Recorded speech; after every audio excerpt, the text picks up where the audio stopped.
We're here at Bank Street College for the Bank Street College Book Committee Awards, and we have one of the winners with us, and that's Susan Kuklin, whose book, Beyond Magenta, has won the Flora Stieglitz Straus Award for nonfiction. This is like the second award you've won recently, right? Yes. You're coming off the Stonewall Award? Stonewall Honor. The Stonewall Honor, yes. That's given by ALA. Yes, it is. Yes. And so tell us about the creation of the book. Well, basically, I thought that the T in LGBTQ was undervalued, and no one was talking about it at the time. This was 6 years ago. And so I thought it was time to give these people a voice, and because we didn't know enough about them. So 6 young people from ages, 16 to 21 were willing to come forward, mostly using photographs and their names and their experiences. And we did very in-depth conversations about who they are, what their feelings are, how they transition, what they were up against, dealing with families and dealing with friends and everything else. And that's how it sort of started evolving into a book.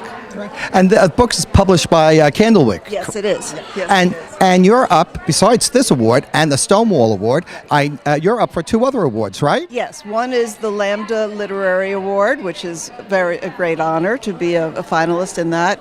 And the other is a Muscular Dystrophy Award for children's books. Well, I know that the Lambda Awards, they're called the Lammies. Yeah, right. Yeah. And that's like in early June. Yes, June 1st. Well, good luck with that. Wait for that one. Well, I'm here with the this year's winner of the Josette Frank Award for fiction for young readers, Anne Martin. Congratulations on the award. Thank you very much. And the book is Rain, Rain. Tell us a little bit about the book. The book is about a young girl named Rose who's on the autism spectrum, and her dog, who is really her one true emotional connection to the world, and what happens when she loses her dog during a hurricane. And are you a dog person? I am a dog person. I don't have a dog right now, but for almost 16 years I had the world's most wonderful dog, Sadie, and she was an inspiration for Rain in the book. Now, I know because I'm involved with the Empire State Center for the Book that Rain has been selected by New York State to represent the state at the National Book Festival. So congratulations on that. But you've also been recognized elsewhere. Where?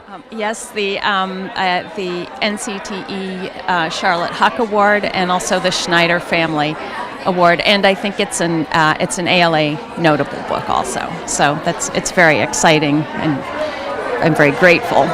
And congratulations on those awards. And what's in the future? What's in the future? Laura Godwin and I, who work on the Doll People books together, have just finished the manuscript for the first Doll People picture book. And then I'm working on something else which has to remain under wraps for the moment. So. Well, now that's very mysterious, so we'll just have to keep track. So enjoy the day and congratulations. Thank you very much.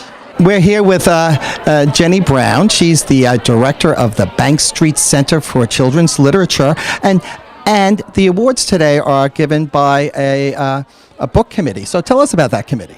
Well, the Children's Book Committee at Bank Street is actually older than the college itself. It's more than 100 years old, and it started with the Child Study Association. And when that disbanded in the 70s, they, I think, ran out of funding. Bank Street stepped up and said, we would like to house the Children's Book Committee. So some of our members actually moved from the Child Study Association here to Bank Street and date back more than 30 years. Welcome to the Children's Book Committee Awards Ceremony celebrating books published in 2014. I'm Linda Greengrass. This is Mollie Welsh Kruger, and we are the co-chairs of the Children's Book Committee. Today, we will be honoring 5 extraordinary books and the talented people responsible for them. The first award we will present today is the Flora Stieglitz Straus Award. The Flora Stieglitz Straus Award was established in 1994. It honors Flora Straus, who led the committee for many years. The award is presented annually for a distinguished work of nonfiction which serves as an inspiration to young people. Flora Straus stood for the values of courage, hard work, truth, and beauty while adapting to a changing world.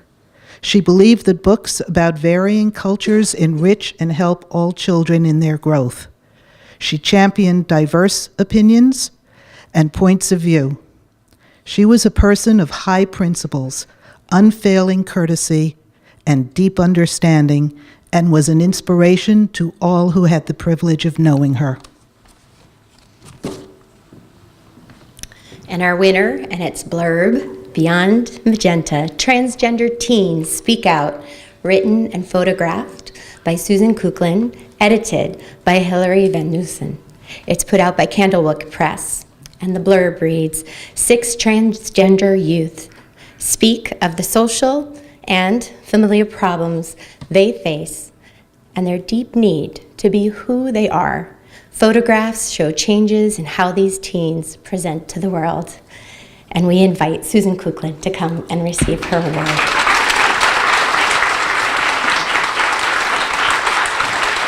They told me no. Said, what are you? Said, you gotta choose. Said, pink or blue? And I said, I'm a real nice color of magenta. I'm enormously grateful to receive the Flora Stieglitz Straus Award for Nonfiction.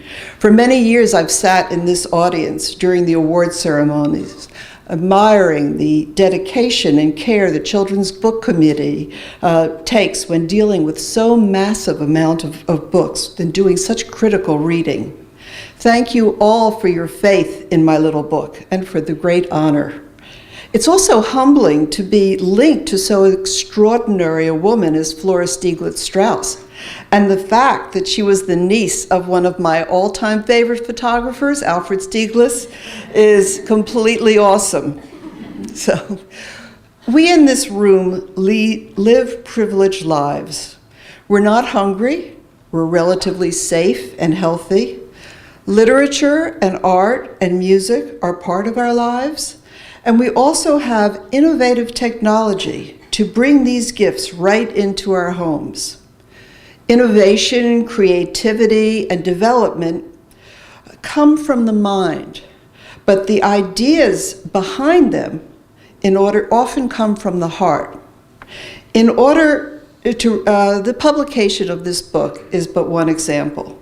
In order to create it, I needed the innovative techniques of computers, texts, emails, high-resolution cameras, Photoshop, tape recorders, and extraordinary editing from my editor and printing from Candlewick Press.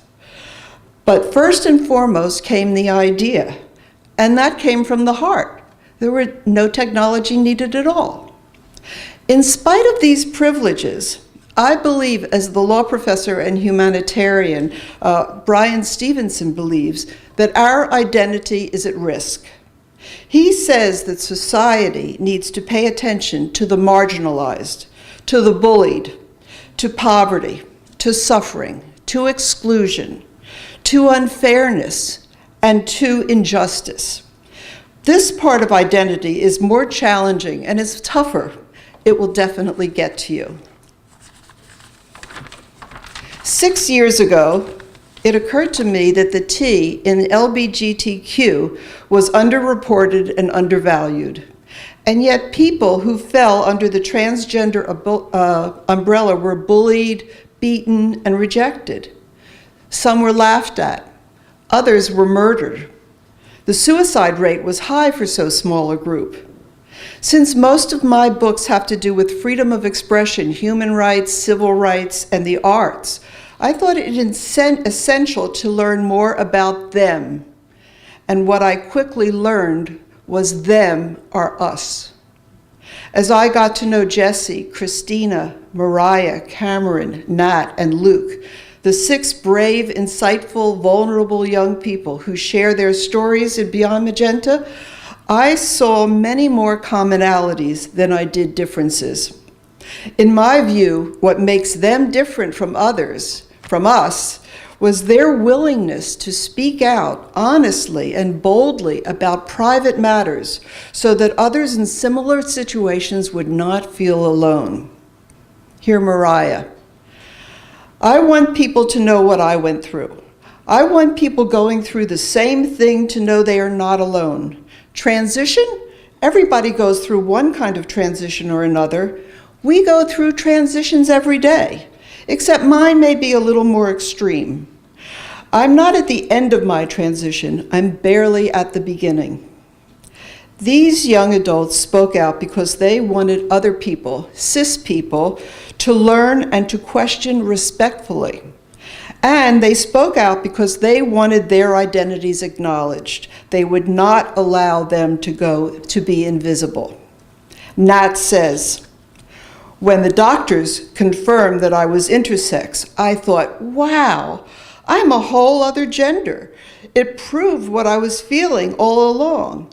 I was not only emotionally, psychologically, and spiritually both sexes, I was physically both sexes. This is who I am.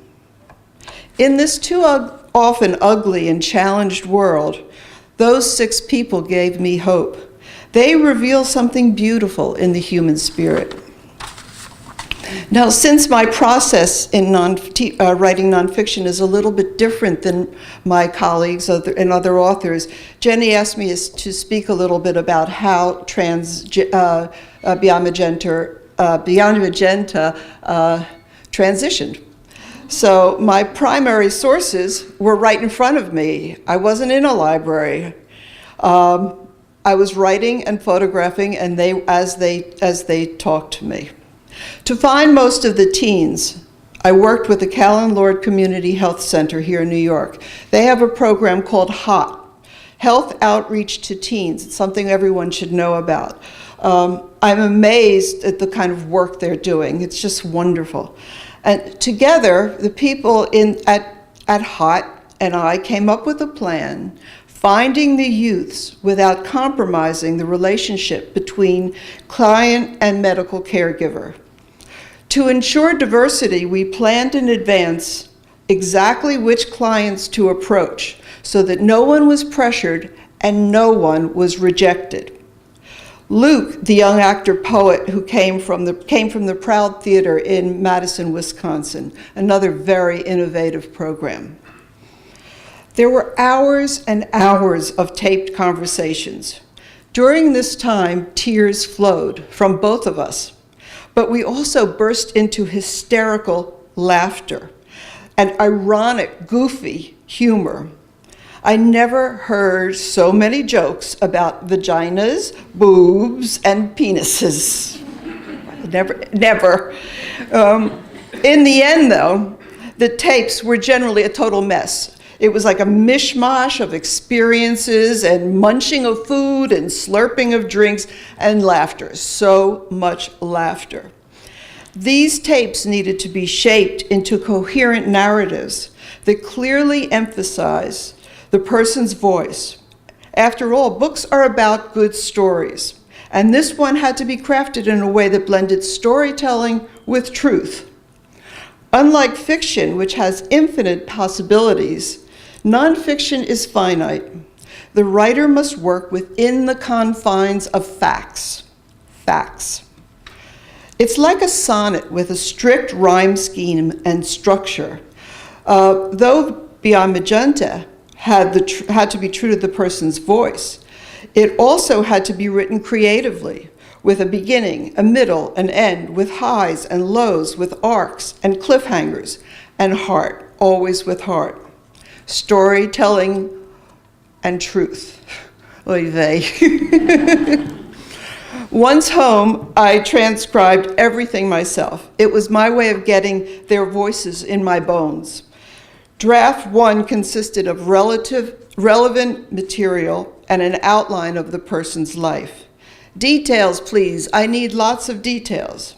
Jessie, for example, talked about taking testosterone injections. After being on them for 1 month, my metabolism was going crazy. How, Jess? I started noticing underarm hair. Anything else? Oh, and my muscle mass was increasing a little. People noticed the changes, and I was eating like crazy. Deborah Heiligman, who's here today, said, well, what was he eating? I called Jess, what were you eating? Pasta and ice cream, junk food. When I finished one, I had to have more. That went into the book. In writing this book, it seemed more honest to write in the first person. After all, my subjects were the experts, not me. My subjects were the brave one, not me. They were the teachers, I was the student. First-person writing seemed more direct, and it brings the reader closer to the participant. It also empowered the participants to speak for themselves. Take Christina, a transgender young woman going to an all-boys Catholic high school in the Bronx. Christina, then known as Matthew, has a heaping dose of Latina fire in her. So by her senior year, she refused to be anyone other than her true self and would no longer dress male. That first day I walked outside, people just stared at me. I loved the attention. I didn't think I looked like a girl yet, but there was something about people acknowledging me, wondering what I was, that made me happy. Now, my husband Bailey, who's here today, and I promise not to make a big deal about it, so bear with me on this, helped me tremendously in the early drafts, as did fellow writers Liz Levy, Roby Harris, and Deborah Heiligman. Friends and librarians, especially Carlin Sick, and other professionals in the field read later drafts. Most importantly, though, were the experts themselves. They read it, and I waited for their comment, it sounds just like me. That's what I needed to hear, my beautiful experts.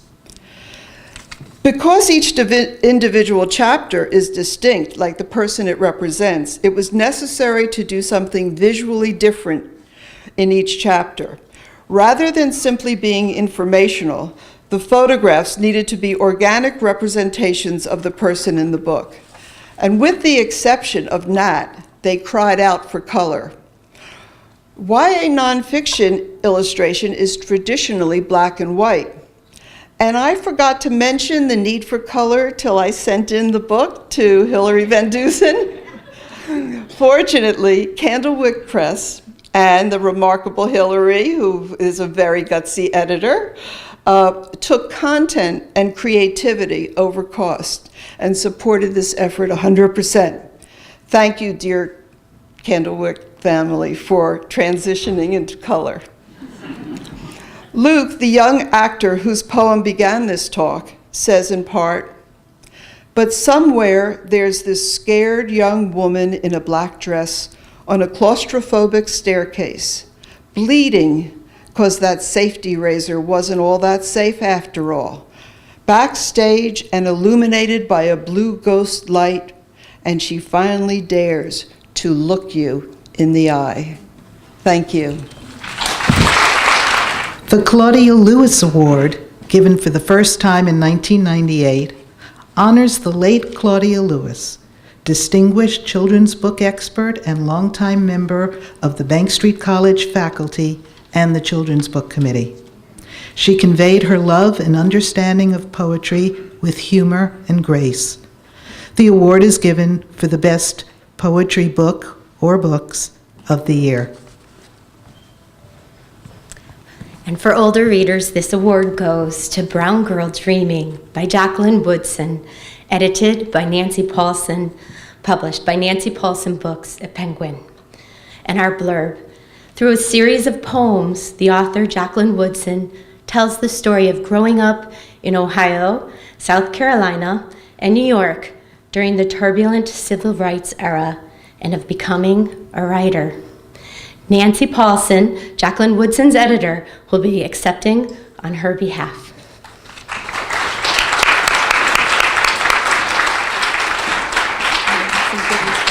Good morning. I'm really happy to be at Bank Street.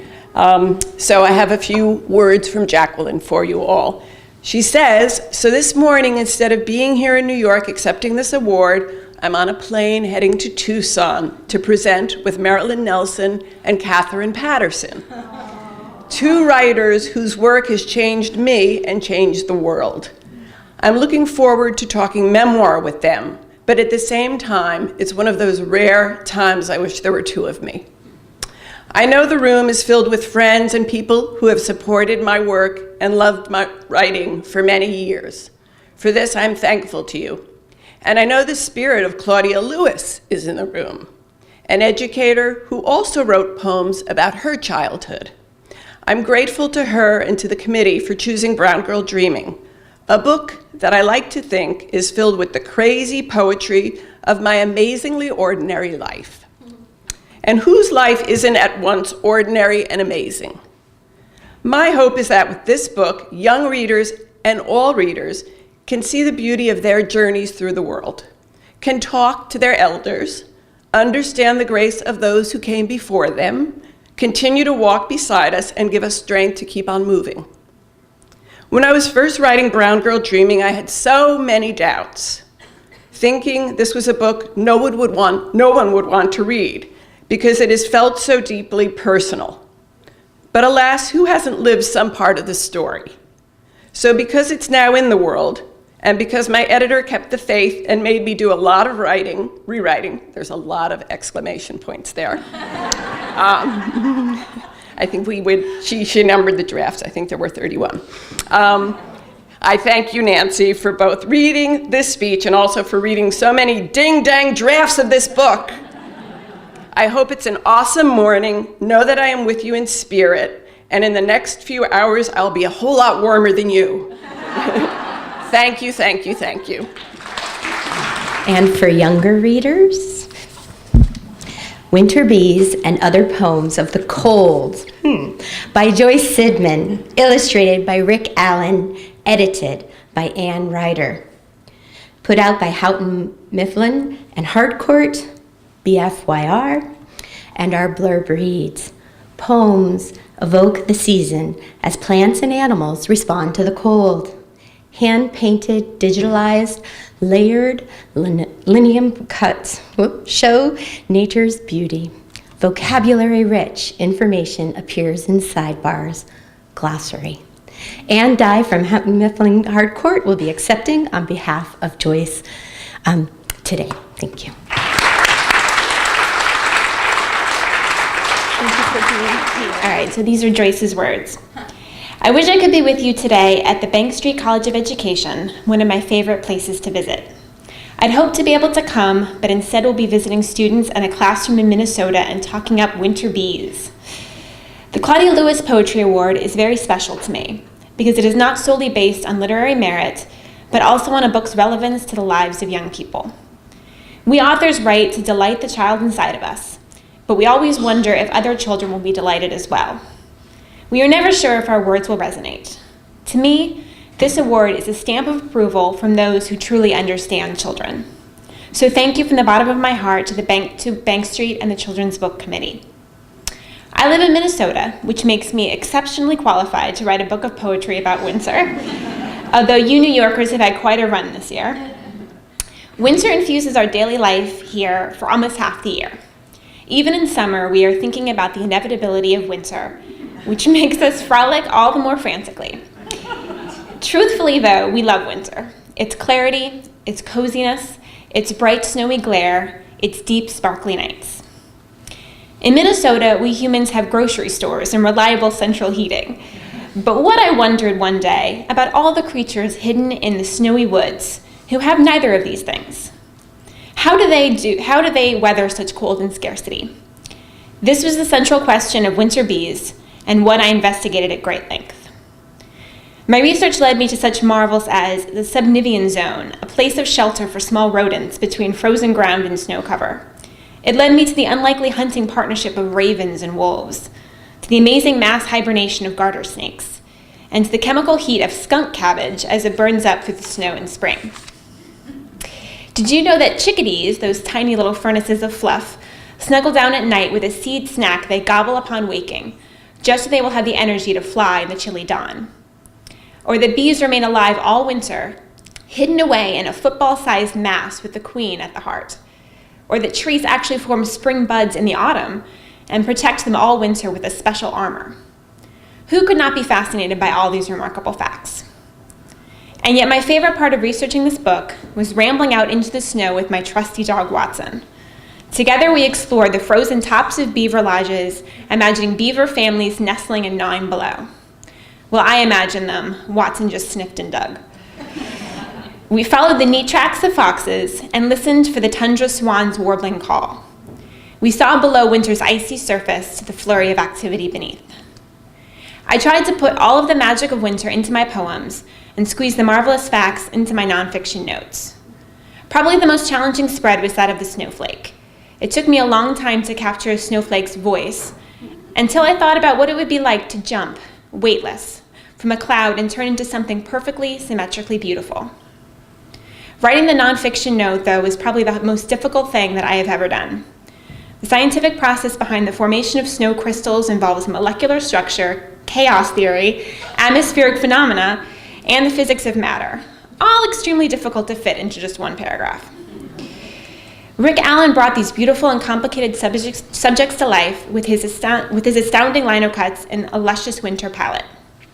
Just looking at the pouncing orange fox on the cover of this book makes me happy. Thank you, Rick. Thanks also to my editor, Ann Ryder, who lives in an even colder part of Minnesota than I do, and sparked the idea for this project, and to the superb team at Houghton, Mifflin, Harcourt, who made this book so gorgeous and so widely read. In the end, I learned that surviving winter is much like surviving life. You need to work with what you have, think one step ahead, be creative, and count on each other. Like the hardy winter bees, we would falter and drop on our own, but together we boil, we team, we hum. Deep in the winter hive, we burn like the golden sun. Thank you so much. The Josette Frank Award has been given annually since 1943. From 1943 to 1997, it was called the Children's Book Award. Josette Frank, the editor of Anthologies for Children, served for many years as the executive director of the Child Study Association of America, of which this committee was a part. This award for fiction honors a book or books of outstanding literary merit in which children or young people deal in a positive and realistic way with difficulties in their world and grow emotionally and morally.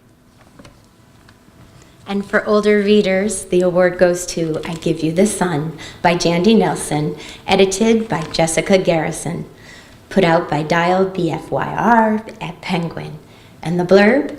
When tragedy drives 13-year-old Jude and her twin apart, they need art and some magic to find their way back to each other. And we welcome Jessica Garrison, Jandy's editor, who will be accepting on her behalf.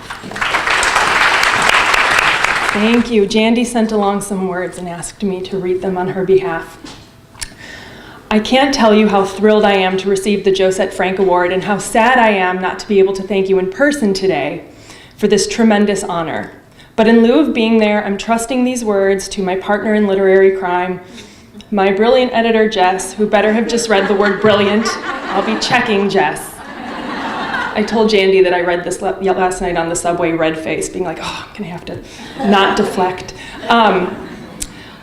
With whom I trust all my words, and without whose help I'll Give You the Sun would still be a giant unwieldy heap of words. It's not true. I also would like to thank my extraordinary agent, Holly McGee. Both Jess and Holly were absolutely integral to the creation of this story, bushwhacking through drafts, both of them striking match after match in the dark so I could see my way through. Their support and care and editorial genius is on every page of this novel, and I am so grateful to them, as well as everyone at Penguin Books for Young Readers. This award is all of ours. And to receive an award from Bank Street could not mean more, because you are the pioneers, remaking the world every day by teaching both the kids and the educators, working so tirelessly for children's literature, for children themselves to be deeply and passionately invested in the world around them. I am so honored. Writing I'll Give You the Sun took over 3.5 years, and here's the lunatic lowdown. I spent those years writing the story in a pitch black room, curtains drawn, earplugs in with sound machine blaring, the only light in the room coming from the computer screen, which became like this portal into the story. For some reason, Writing in this absolutely insane way allowed me to live inside the story in a way I never had before. The twin protagonists, 13-year-old Noah, this flood in a paper cup with his mad desire to draw, to kiss the boy next door, to peel the blue off the sky, to be the blue in the sky. And 16-year-old Jude, former cliff-diving, boy-kissing daredevil, now a baggy-clothed girl who talks to ghosts and follows her grandmother's Bible of nutty superstitions. These siblings, with their roller coaster relationship, their first loves and profound losses, their passions and betrayals, their abiding and consuming need to make art became so flesh and blood real to me that at one point, while in the middle of writing the novel, I went to a Diebenkorn exhibit, and my very first thought on seeing the painting was, it's such a shame Noah and Jude couldn't come with me today. But the thing is, when characters become real like this, their agency becomes less and less in your control. And so, often in the process of writing this story, I'd find myself shocked, even appalled, at the things the twins did to one another and others in their grief and confusion. Looking up from the screen into the darkness, I'd think, oh no, she did not just do that. But he and she did, and that's why this award means so very much to me too. When Jenny Brown called, thank you so much, Jenny, one of the best phone calls of my life, and quoted to me the Josette Frank Award was given to a novel, quote, in which children or young people deal in a positive way with the difficulties in their world and grow emotionally and morally, I was profoundly moved and honestly felt this wild happiness for Noah and Jude themselves, because this award meant that they did it. These kids who as artists wish with their hands, who in difficult, challenging times made some big mistakes and bad choices, in the end they, according to Bank Street, so it must be true, broke into the light of the world. I got a long letter last week from a 16-year-old girl who just read the novel. At the end of the letter she wrote, while I love the romance and the truth of it, my favorite part is the comfort, the redemption. Let's just say, as a 16-year-old girl, I screw up a lot. But your book reminds me that I deserve love and can fix my screw-ups. I didn't know it when I was writing, but I think now, thanks to you and this marvelous award and letters like these from teens, that this is largely what this novel is about for me. How we can remake the world through art and love, every kind of love. Fingers crossed. Thank you very much. And Josette Frank Award for young readers is going to Rain by Anne M. Martin, edited by Liz Sabla. It's put up by Feiwel and Friends out of Macmillan, and our blurb reads, 12-year-old Rose, diagnosed with high-functioning autism, steps out of her comfort zone of homonyms, rules, and prime numbers to find her dog lost in a storm. And we welcome to the podium to accept her award, Anne M. Martin.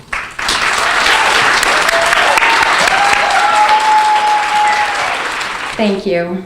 And I want to start off by saying thank you to quite a few people, to everyone at Bank Street and the members of the committee, and also, of course, to my editors, Liz Sabla and Jean Feiwel. We go a long way back, and I'm so grateful still to be able to be working with both of them.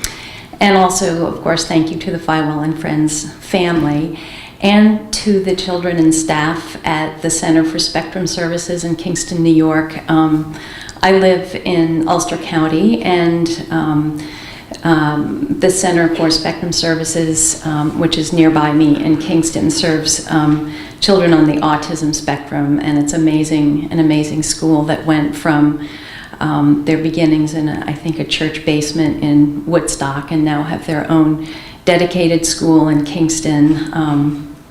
And it's a wonderful place. My friend Jamie Wolfe is one of the co-founders, and Jamie was a wonderful resource while I was working on the story. The story actually began with the character of Rose herself. She began to make herself known to me. She's a child who's on the fringes, both emotionally and actually. She has a lot of obsessions, homonyms or homophones, which I have to admit are also sort of an obsession of mine, and prime numbers and rules and following the rules. And I began to think about Rose, and her voice was beginning to come into my head, and I listened to her as I walked up and down Bostock Road, which is where I live, in the aftermath of Hurricane Irene, which where I live was our Superstorm Sandy. There were entire towns that were damaged, lots and lots of homes that were washed away, people who were displaced. And as I was walking up and down my road and looking at washed out driveways and stone walls and that had washed away and ruined homes, I began also to think about pets that had become separated from their families and what might happen to a pet. And of course I had my own dog Sadie with me, so I was wondering what might have happened if Sadie had gotten lost, and all of this time Rose was speaking to me. And I began to wonder that if Rose Howard was the owner of a dog and that dog got lost, how might Rose handle it, and also what might happen if she got the dog back and found out that it wasn't actually hers. And I also had to think about exactly how Rose would tell the story. This is Rose's story. She's telling her autobiography in a way, and I had to think about how she would break down the facts as she knew them, and so it was an interesting process. And I think the most difficult thing was trying to figure out exactly how Rose's voice would sound. I knew how it sounded in my head, but I had to make it clear on paper. And Rose was also not an easy character to write about, not just because she was on the spectrum, but because she could be very annoying and frustrating. But I wanted her still to be a character, of course, that readers could identify with and sympathize with. And the same with her father, who was even a more difficult, complicated character. He was exactly the wrong father for Rose, but I still needed him to be somebody that characters could understand. And I felt very protective of Rose for a number of reasons. First of all, because I can see a lot of Rose in myself, homonyms aside. And I had to give her a parent who was exactly the wrong parent for her. That was difficult. And in the end of the story, I knew that I was going to take away her one emotional anchor, but it had to feel right. And I think Rose does rise above her challenges. I hope that by the end of the story, readers did find the story not so much sad as uplifting. I know that Rose has a long road ahead of her, and so do the many other children who are in Rose's shoes. But I think that Rose does have a positive support system in place, and her first friend, and I hope that was enough to make the story uplifting. Thank you.